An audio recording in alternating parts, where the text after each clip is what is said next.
Hello, everybody. Welcome to the Cyclical Investors Club YouTube channel. My name's Corey Kramer. Today, we're going to be evaluating Alphabet stock, Google, ticker GOOGL is the one that I'm using. They also have the GOOG ticker. They usually trade similarly, but this one's going to be specifically for the GOOGL. I covered this one before a couple times in the past on the channel. I actually made a rare video before I relaunched the channel back in early 2022 here, where I warned people about this decline. Unfortunately for me, it didn't fall quite to my buy price. It got very close. So I missed buying it. I also missed buying it back here during COVID and one other time.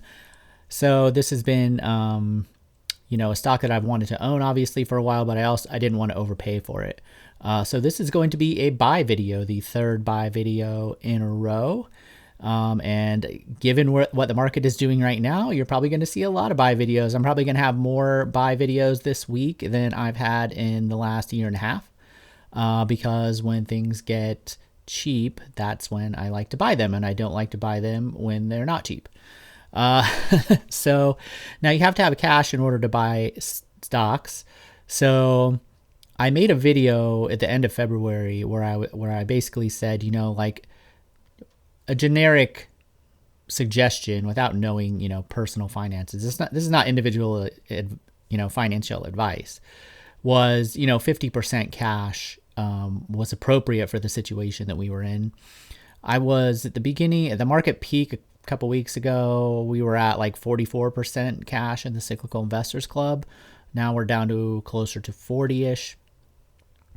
And if the futures open up like as low as they look like they're going to tomorrow, I'll probably be adding more stocks.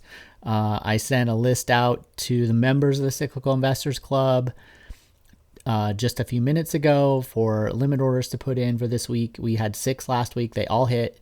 Some of them didn't hit until Friday, but so we are buying now, and this is kind of where the Cyclical Investors Club thrives. We try to be patient and wait for times when the stocks of high quality businesses are more attractive. Now, I will say we're not making big purchases, like 0.5 portfolio weighted positions are what we're kind of taking now, but we are active buyers.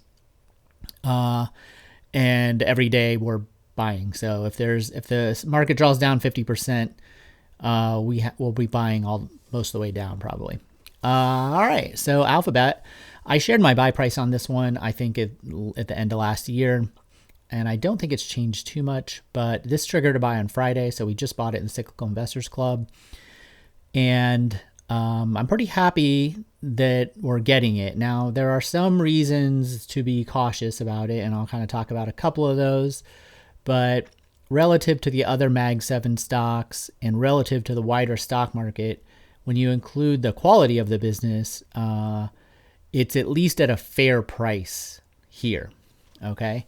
So let's look at the valuation first. First, let's look at, long-term earnings have grown like perfectly, except for we had the COVID boom.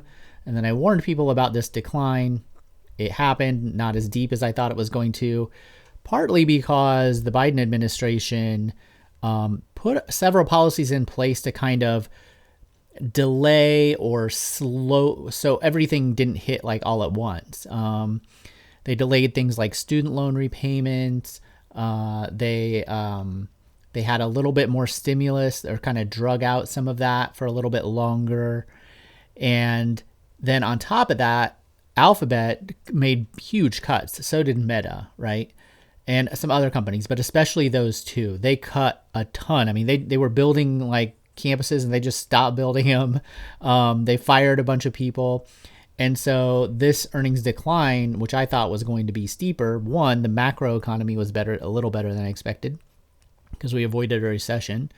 And two, they cut their costs really quickly, more than I expected. So we did get a decline here, which is a bust from the COVID boom. I mean, you don't have to be a genius. That was that said 40% or so. It might have been closer to 50. Yeah, about 40. I mean, you don't have to be a genius to look and say, okay, they were cruising along at mid-teens growth and then they grew 91% in a year, right? Or they grew earnings that much. That's COVID, stimulus money, and people being at home ordering stuff. So it didn't take a genius to figure out when the stimulus money ran out that the people wouldn't buy as much stuff. And that means advertisers wouldn't advertise as much and so forth. So that's what happened. We get a 19% decline. But this is just a weird kind of situation. And I mean, to my surprise, they bounced back really strong the past 2 years. So it's just a fantastic business and one I've wanted to own, but I didn't want to pay too much for. So if we kind of look at the average, sometimes people ask me why I don't use the blue line on the fast graph, but we're going to use it today just to illustrate. So this is like the average PE that Alphabet normally is traded at since 2014, the past 10, 11 years. About basically a 25 PE ratio. And they've grown earnings during this time at 19% per year. Now, my estimate for earnings is about 13% per year. That's what it's been for a while.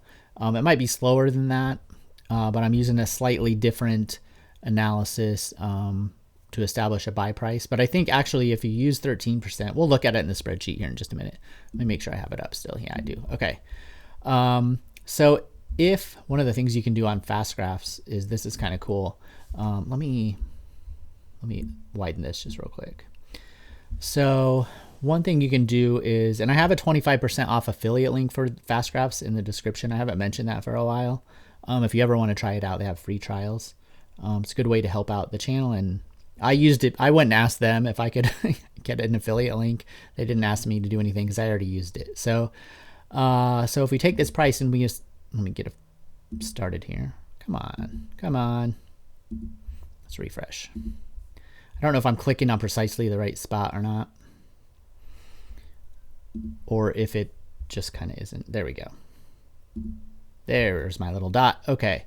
So what you can do is say, okay, well, what will happen if over the course of the next, let's say almost 3 years, if it reverts to the old average PE ratio like that? And so if it just reverts to that and earnings grow at 13% a year, 13% a year. If they do that, that'll be a 100% return for investors, right? In just a couple of years. So this, I don't really consider this a mean reversion play, because to me, like, the whole market's been pretty overvalued. So I wouldn't expect it to revert to that, but you can kind of see that when you first look at it, it doesn't look super cheap at a 17 PE, but let's say they have another downturn where earnings fall, which is totally possible. And this stock can definitely go lower if we have a recession. But I think we know almost for sure, or with a very high probability, they'll get through it. They don't have any debt at all.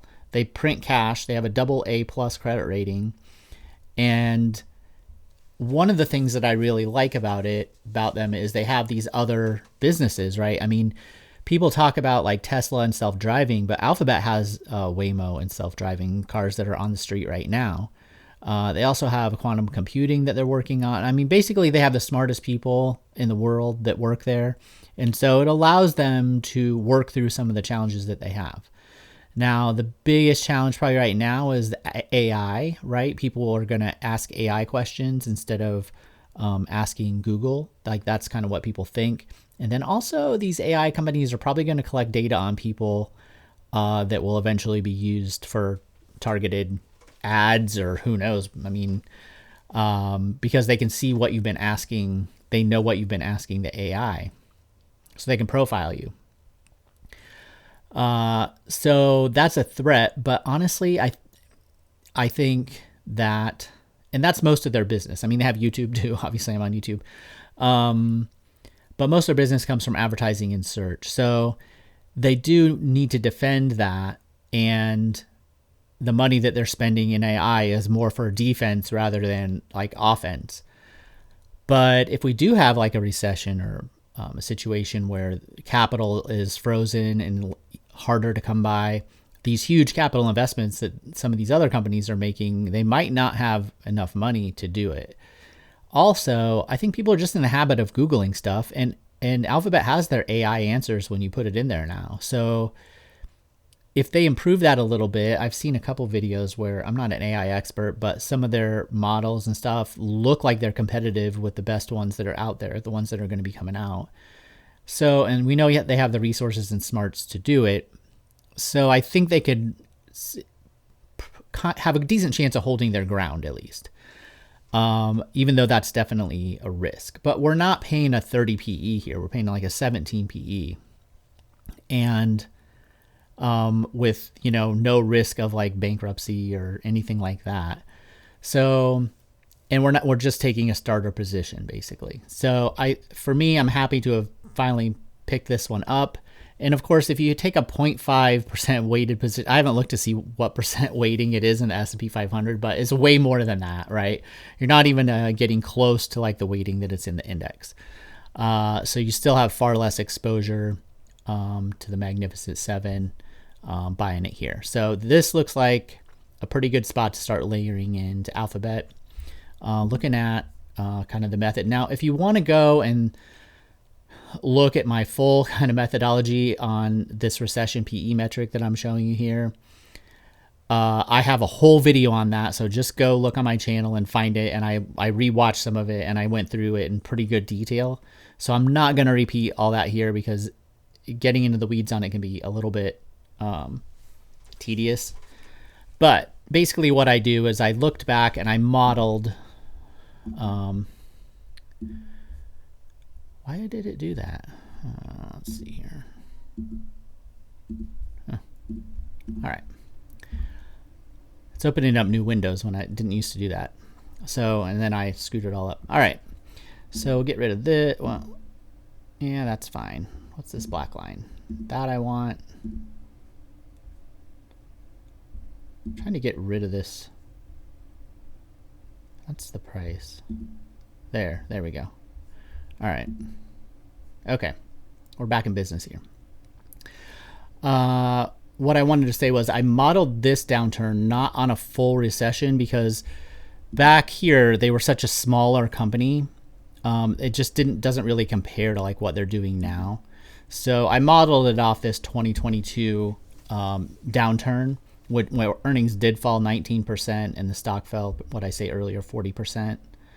So this buy price here is modeled off of this downturn. So if it turns out to be a similar downturn as this, then it'll be a good spot to have bought the stock. I mean, you can just look 2 years later, it was up 130%, right? That's kind of what we were showing over here when I was doing this. Now, this wasn't an all-out recession. This was like a boom-bust situation. It was kind of like a recession for Alphabet with their business, but it wasn't necessarily an economy-wide one and not a global one, which we could experience. So it's important to point out here that this stock could definitely go a lot lower. And that's why I'm not like, back up the truck, at this particular price, but it's a good price. Now, I don't have a lot of Magnificent Seven exposure. I have like Meta, which I bought back in 2021, and that might be it right now. So for me, now, if you have a bunch of funds or something and you already have a bunch of that exposure in your account, like even if it's just the S&P 500, you're already going to have a lot of Alphabet. Maybe it's not something that you want to add. So that's worth thinking about. Relative to the market, I have almost no giant tech exposure. Single digit percentage, like low single digit percentage points. Even if we count like ServiceNow and Netflix and Meta, that's might be it off the top of my head. So for me, I'm just beginning to kind of buy these on the way down. If you already have them, might want to wait for a lower price. But I think this 146 level is a good spot to buy. And then if we assume 13% growth, it has already been over my 8% 10-year CAGR threshold. But we can look and see if we put in a different growth metric, like what we would have to assume for it to be a buy here. So if we put 12, it goes down. It looks like 11 is going to be the number.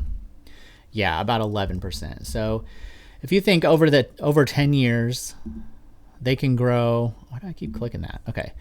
If you think over the next 10 years from here that they can grow earnings, I'm using forward earnings in this case, at $8.89. If you think they can grow earnings 11% from there for the next 10 years, which isn't crazy. They've basically done that almost every single year, but they are huge. So that might be too much. Then it's a buy, but you can kind of, get a feeling for like what makes sense. Now, if I had to try to make a prediction, I think honestly, in a really bad recession, their earnings could fall 50%. Okay. Advertising is pretty cyclical. However, maybe it becomes more important to businesses to have targeted ads. It all depends on how bad it is, but it's entirely possible that instead of earning $8 or $9 a share, they only earned 4 or 5 this year. Or going into next year. And so you really have to look kind of past that when you're buying now. Now we could avoid recession. I could be wrong about my negativity that I've had. And so when you start kind of layering in a little bit sooner, that can help you out. There's been plenty of time. I bought stocks here in 2022, even though I thought they were going lower, and then they did fantastic. But there were some that I missed because I still had cash, right? So that part is of portfolio management is kind of an art, and you need to kind of know what your goals are, know what you're willing to tolerate, kind of know the parameters you want to work in. And I've spent a lot of years kind of developing that, and I try to communicate them to the members of the Cyclical Investors Club. So people kind of know where I'm coming from. Okay. So Alphabet's a buy.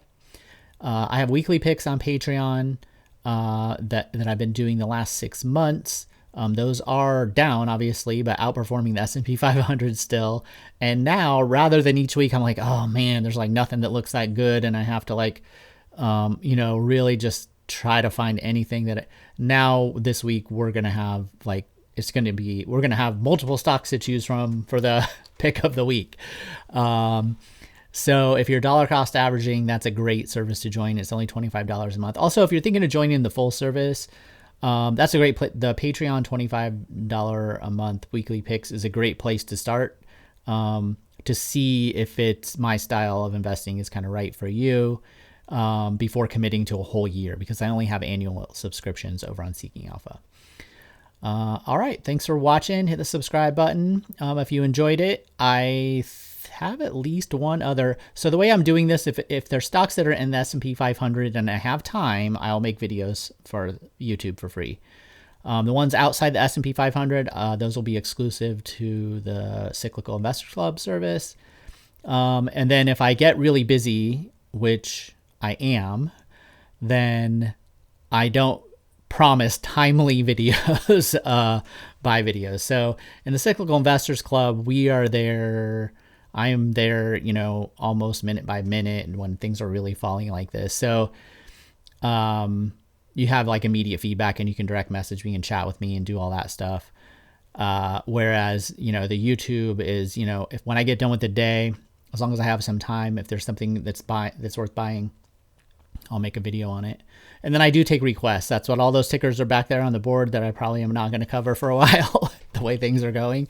But eventually, if there's nothing to buy that day and I have time, then I'll do a evaluation on those. And I have hundreds of them on the channel. So you can probably search for tickers. A lot of times I share my buy prices. I will say some of those may have changed, but they're going to be in ballpark of kind of where I was aiming before. So thanks for watching, and I'll see everybody later.